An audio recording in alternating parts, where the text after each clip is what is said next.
Chapter 11. Get to work. He woke up the next morning on the kitchen floor, like he had been so many nights before. A knock-a-knock told him that packages had arrived at the door.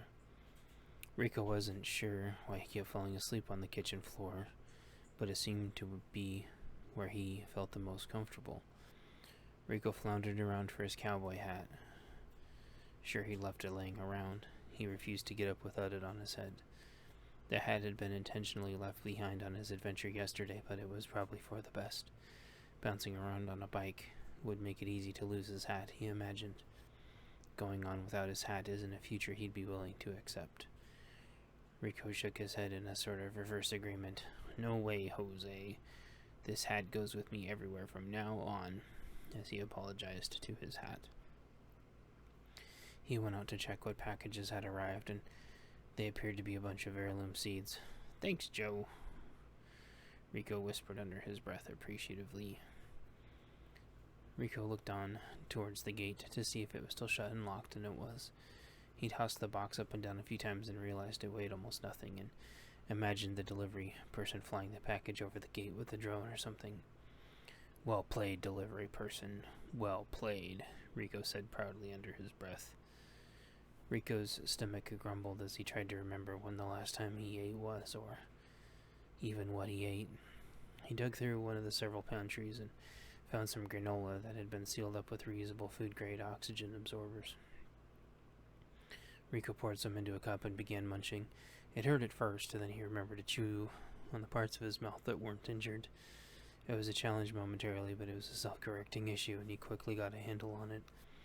The food tasted delicious to him as smoky and savory flavors bloomed across his taste buds. It sparked a memory, and he grabbed another bag called Lunch Blend. The breakfast blend was much more molasses, honey, and maple syrup, whereas the lunch blend was more cracker barrel style. He forgot where he got all this from, but remembered buying it online, he thought. XPX something or the other used to make it. He had an online store or something. Shipped by the gallon Ziploc bags, stored for years. Or zipper bags, whoops.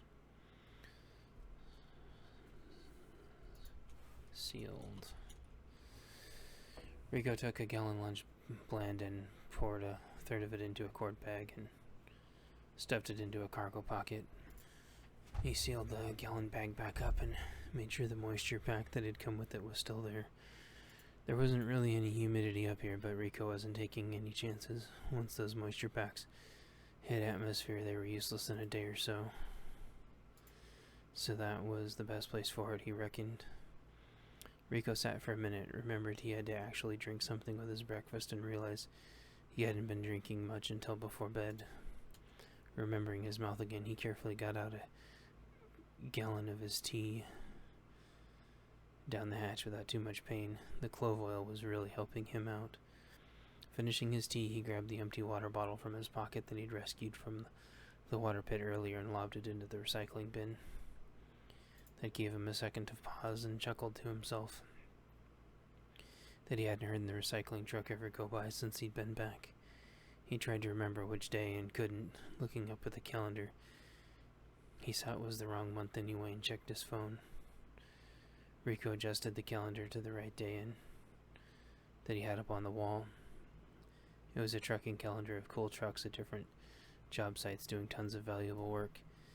He sneered, though, as he remembered looking at all the pictures, and the last picture for the new year was an automated truck. All he could think of were various near-future movies where cars and trucks would get hacked and kill everyone, not to mention all of the truck drivers would be unemployed. Rico tried to remember what he had done for employment, but couldn't remember.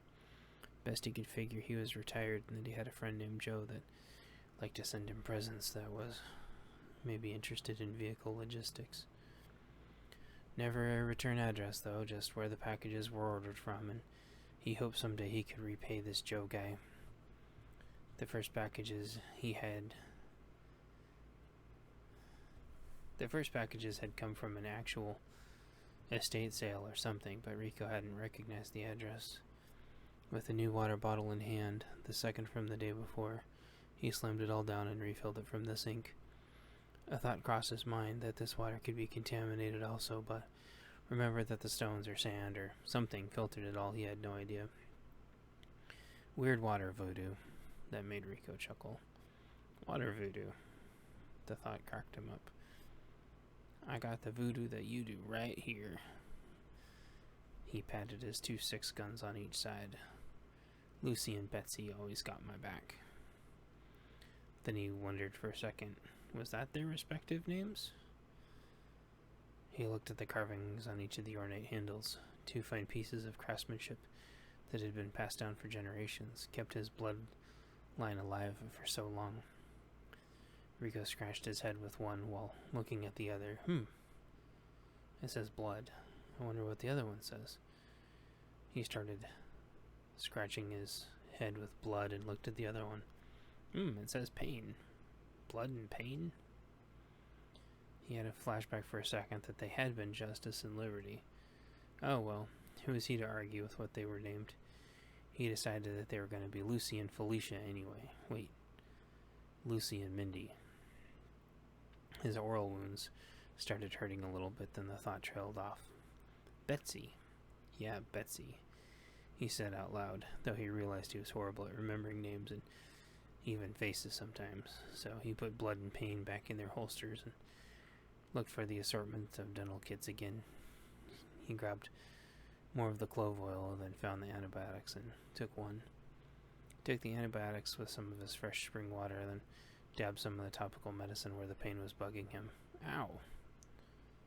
Well, that sucks. I wonder how that happened, he wondered. It hurt, but not too bad. He dug around the bag some more and found some Norco Plus. It didn't have... Let's see. It didn't have acetaminophen, only a tiny pill with a ton of painkiller in it. Rico took one of the tiny pills and recalled this was the new painkiller that was non-addictive that the pharmaceuticals had been working on for the military. Didn't require a prescription, but didn't matter because it was military only, since they could make a ton of it. It reduced swelling and helped promote healing more as well. It was the new drug for gunshots and stuff, but Rico figured if it was good enough for gunshots, it was good enough for teeth magically disappearing. He was sure the tooth used to be there. It was still raw. Maybe he lost it and didn't realize it, or the tooth fairy came and stole it.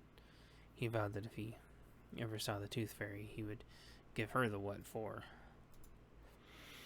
The pain pill started to kick in, and up Rico hopped to go on his daily adventure, trying specifically to chew on the safer parts inside his mouth. He stuffed his cowboy hat in his other cargo pocket and put on his helmet and protective jacket, set his daily gallon tea jar outside, grabbed his fully charged drone backpack and phone, and off he went. Chapter 12. Sign of the Times. Rico bumbled down the road pedaling as well as he could. Out of the corner of his eye, he was sure he saw a tire going the other direction, but ignored the tire. Stupid tires, Rico thought to himself amusingly. Then he realized that the tires weren't really hurting anyone. They just liked to roam around and do tire things. I mean, they didn't even really leave tire tracks, so who were they really bothering? Rico shrugged at himself, brushing it off as a little wind or something that covered their tracks probably. Either that or he wasn't paying close enough attention. Rico wanted to look up and see what the buzzards were doing, and then realized he would probably crash and fall into a hole or something if he did that. Probably with his luck he'd go flying into the watering hole he dug and lose his new bike or something, so he paid close attention until he saw his shovel and slowed down his pedaling for safety.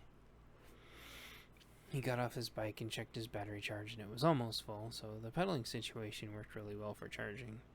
He hung up his lightly armored coat and helmet and put on his cowboy hat. It was time to get to work. Oops, before that, he remembered to eat some more of his breakfast blend and drink a bunch more water, so he did. Rico would unzip the bag and tilt it up and dump it in his mouth. It was always fun to do. Then he kicked himself for not bringing a little personal water purifier with him. Rico was sure he had a little travel water purifier already. He remembered to do that tomorrow. Rigo set down his backpack and took his gloves off for a second to use his delicate equipment. He told his drone to launch and see what else was around. It could go for about 10 minutes or so.